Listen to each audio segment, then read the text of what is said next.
Analysis in a simple language, this is called no profit no loss situation. So for example, if you have two cars for £50,000 and you sell one of them for £50,000, so after selling one car you have recovered the cost of two cars. Yes. So if two cars cost £50,000, you sold one for £50,000, so one car is your break-even analysis because you have recovered the cost of the two cars you have.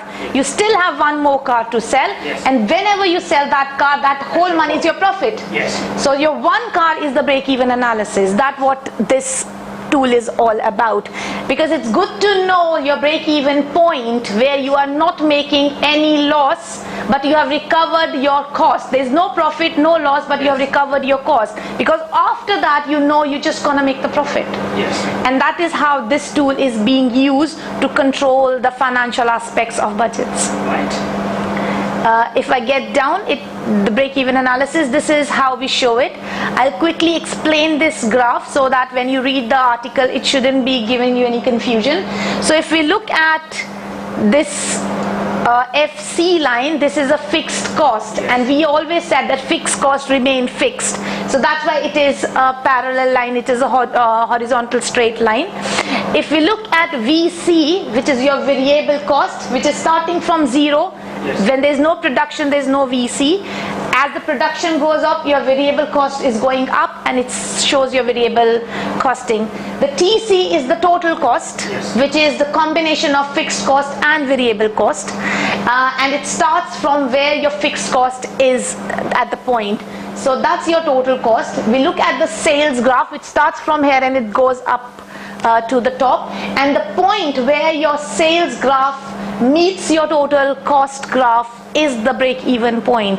So that, yes, so this is the point, yeah, where your total cost, yes, which is your total cost going here, yes, and your sales graph, yes, meets at the point, and this is your break-even point where there is no profit, yes, no loss. Below this point is a loss, yes, and after this point is the profit. Yes. But this is the point where you have no profit, no loss, you have recovered your old total cost, and then your sales going up. Excellent. And that's what we are talking about. So just one question. Yes. Do you want students to produce a graph in this question? This is one way of explaining break-even analysis. Some people do it in the form of a diagram, some just do it in the form of the text. Right. If you can't explain in the text, it's better to put the diagram in. Okay. So it's one way of just, yeah, defining a break-even analysis. But as if it's not only about putting a graph, you need to explain the graph well as well, and reference where you get it. Absolutely. Please reference absolutely style where you get the graph. Yes, so that's important as well. So the final bit we'll be looking at is advantages and disadvantages of break-even analysis. That we got that thing in place, but what is good about this? Why should we have that? Because this break-even analysis helps us to take the decisions. It's an assistance in decision making. We should know how much we should produce, how much should we sell before we get into the profit stage. So we look at for the different products, and if we're saying one product is better than the other, you can make a choice between which product should go in the market first. Determination of profit, again, because you know your recovery period, that how long it's gonna give you to recover the cost, you know how much profit is coming afterwards.